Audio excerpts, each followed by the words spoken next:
Hey, welcome back. Hope everybody had a happy 4th of July. It's still the weekend, had a 3-day weekend. I was off Friday and yesterday, and today's Sunday. So planning another live stream, but it may be just a little bit before I get that put together. I'm doing an inventory of all of my bourbons that I have, and it's quite extensive. But once I get that list done, and because what I'm doing is I'm grouping them by major distilleries. I'm going to have the Buffalo Trace line, from what I have from it. Now, I don't have a complete set from any line, but I'll have the Buffalo Trace ones I have, the Wild Turkeys, the Beam Suntories, and then there's going to be a few that I only have like 1 or 2 bourbons from that lineup, that major company. And some are closely affiliated. The other one's Heaven Hill, but some are closely affiliated with some, major brands, but they're adjunct or they're controlled by like the producing and distributing is controlled by, but they don't control the distillery. So anyway, we'll get into that later. But my plan to do that is to have it where, is there a bourbon that you've been thinking about that you just haven't pulled the trigger on yet? Or are there some bourbons that you may want to try that you've never even thought about before, or you didn't even really know that it was associated with Heaven Hill or Buffalo Trace or W.L. Weller or wherever, right? So I'll be bringing you that later, but today we're going to review another bourbon and we'll get into it right after this.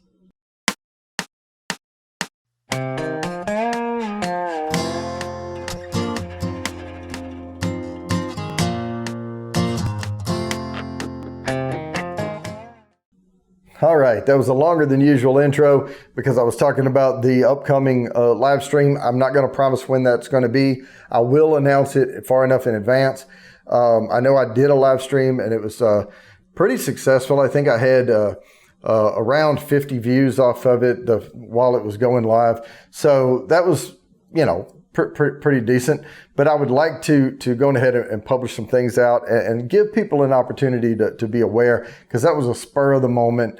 And I really wasn't expecting that many people to be on there, because really what I was doing with that live stream was just trying to get used to the controls, because I don't like to fumble through things. I like to be as professional as possible. So with that said, let's get into Jim Beam Single Barrel. Now, getting back to what I said about Benchmark, the regular old Jim Beam, and I know Jack Daniel's is not a bourbon, but it's still, mass-produced bottles at 90 proof.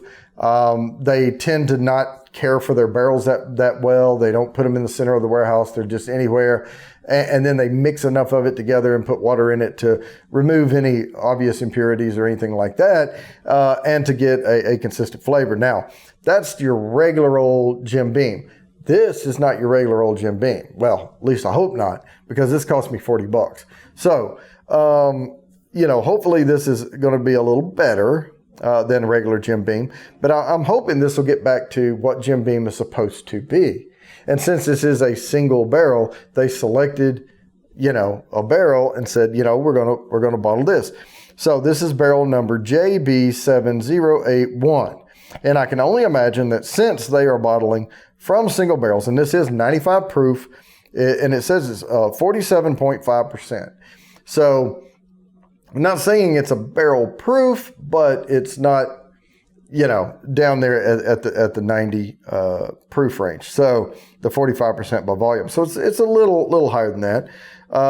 Single barrel is the first single barrel bottling from the world's most loved bourbon brand. All right. Now, most loved bourbon brand, Beam Suntory. Suntory is a Japanese company that bought Jim Beam, and now it's Beam Suntory, and they have a wonderful lineup of stuff.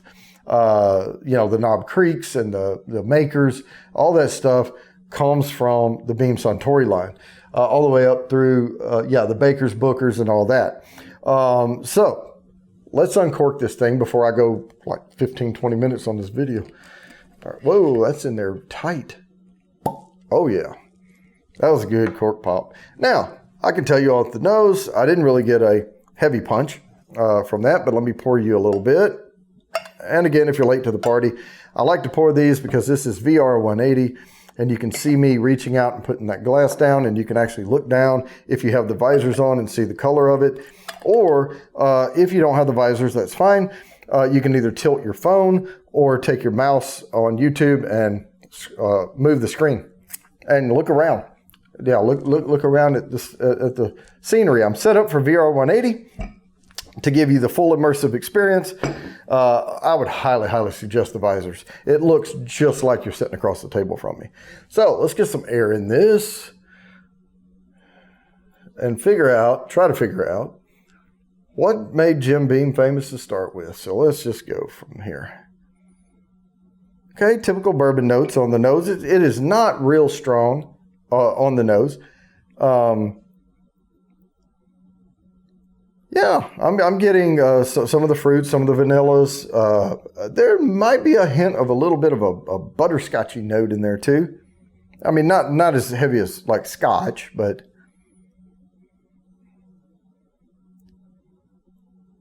getting some spicy notes in there as well. Some cherry.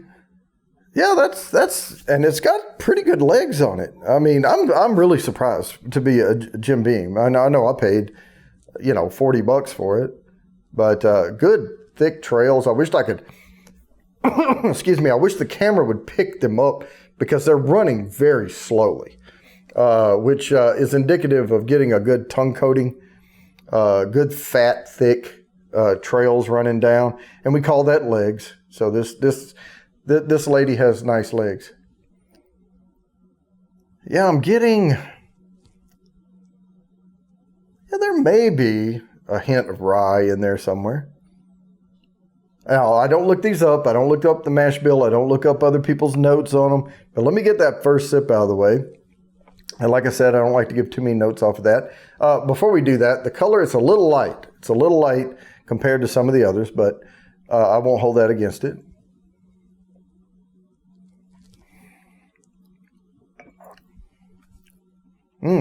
Very interesting. I'm trying to see. I don't believe there's an age statement on here anywhere. It does have the barrel number since they're claiming single barrel. Distilled and bottled by James B. Beam Distilling Company, Claremont, Frankfort, Kentucky. So, and it gives a bunch of junk on the back about the history of that, this, how this came about. But yeah, that's all right. Let me start giving some notes off this thing.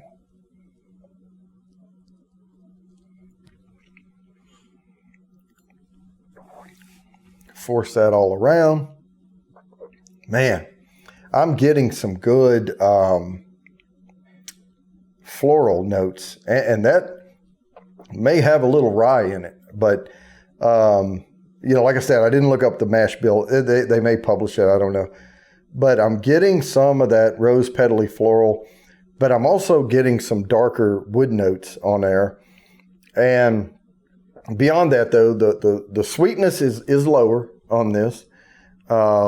It's not as sweet, but I'm getting some fruit notes, some darker fruit notes, and that dark cherry's coming through. I think this stands up very well against some other bourbons.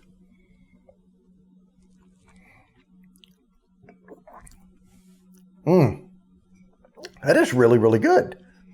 Yeah, I wouldn't kick this off my shelf for sure.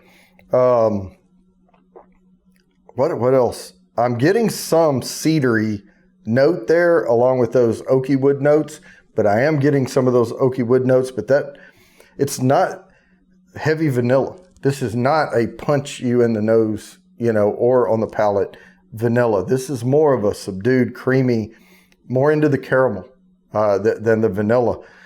There's some good dark notes in there.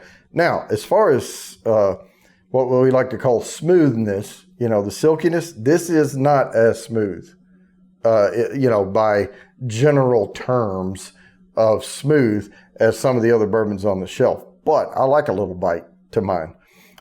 This is a good outdoorsy campfire bourbon. This reminds me a little bit of Four Roses, just a little.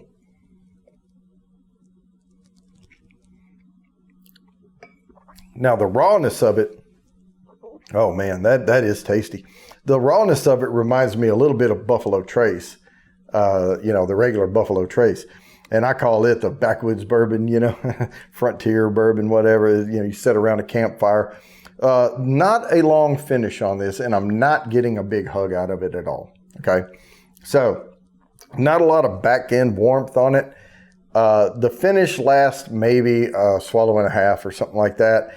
And it's not really coming out with a lot of flavor on the finish, but the palate makes up for it, I believe.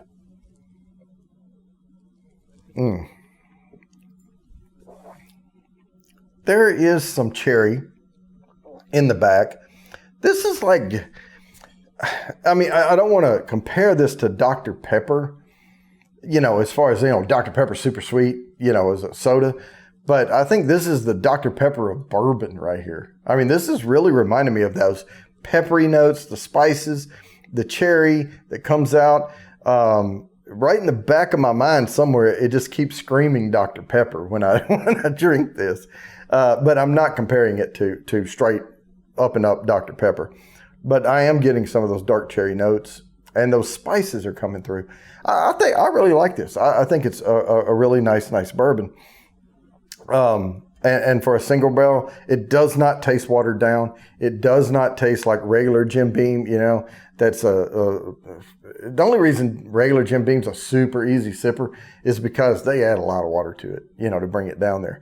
And if you just keep adding water to this, you'll probably end up with close to regular Jim Beam. But no, this is really, really good.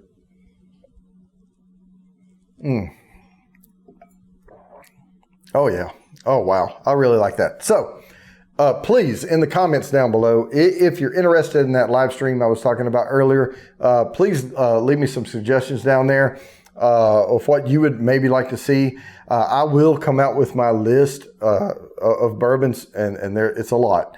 And I will have that posted so you can have time to browse it before the live stream. But for now, I'm going to go ahead and sign off. As always, please like and subscribe, share me out, hit the bell down there for notifications, and I promise I'll keep bringing you these videos.